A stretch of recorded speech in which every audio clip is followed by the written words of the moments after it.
this tournament? I know it's your only year in this conference, but how important is it to cut down the nets on Saturday? It's very important, especially for a guy like Chris, his hometown. I remember my first time cutting the nets at the Garden.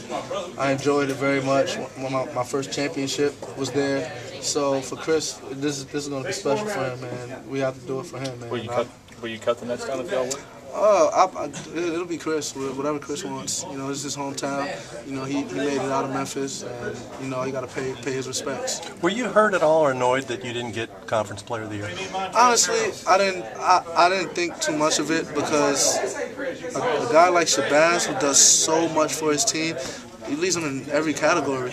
And then a guy like Kilpatrick, who does so much for his team. Without him, Cincinnati might not be in a position that they're in, with all respect. And the same with Shabazz. But with me, we have great talent, and we have guys that can step up when necessary. So I don't really have to assert myself as much as my two companions. But I'm very happy for him. He deserves it.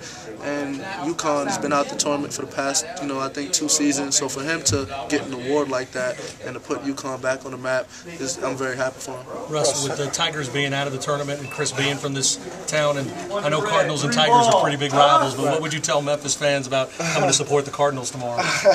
Man, there's nothing I can say, but it's kind of unfortunate, but Memphis is a great team. As a competitor, we would love to play Memphis. As competitors, we would love to play Memphis. All the guys are talking about it, but we have to move on from it. It's bigger things than a rivalry. It's bigger things than payback. But we're happy in the position we're in. We're happy with the 2 teams we can potentially face.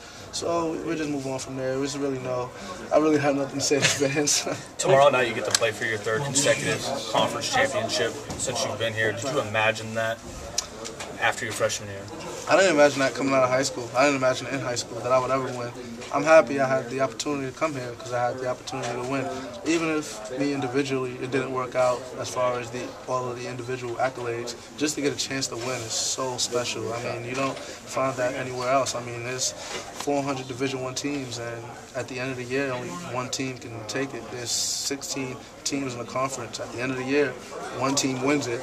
So, and you got to think about all the players that's on each roster and how they must feel. So, just to be in the position I'm in, I'm very thankful. How do you think the NBA will view you differently now than a year ago?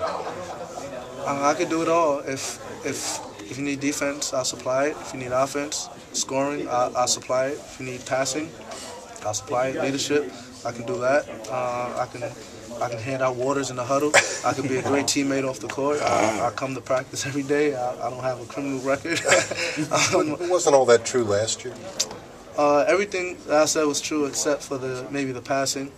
It was always there, but I just had to score. I was solely focused on scoring. We had a All-American point guard in Peyton Siva, so I didn't really have to do that. My role was to score, and I think I did a good job. We went to a championship. You went from 2 shots 2 games ago to 42 points tonight. Going forward, which Russ Smith are we going to see? Each game is going to be different. Coach P and my dad always taught me that. They're sole believers in that. Each game is going to be different. And all of the great players and the good players know the difference between go, no, and stop, or just get your teammates involved.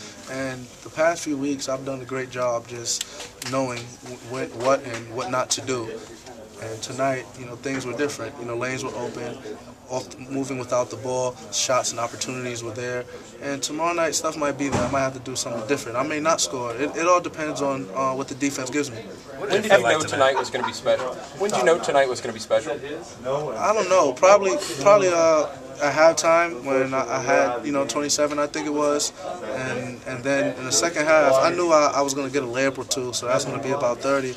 And then stuff even opened up even more. I got a few open threes, and I even missed some chippies that I normally make, some floaters. So just the opportunities and situations my teammates put me in to score was just terrific. With 2 minutes to go, you were on the bench. Rick came over and said something to you. You started laughing. What was it he said? He was very happy for me. He's proud of me, and just everything like that. When he says stuff like that to me, it makes me really happy because that means I'm doing something right. I could have done a better job defensively in the first half, but we moved past that, and I did a better job in the second. All I have to do is start the game off the way I did in the second half on defense in the first half tomorrow night.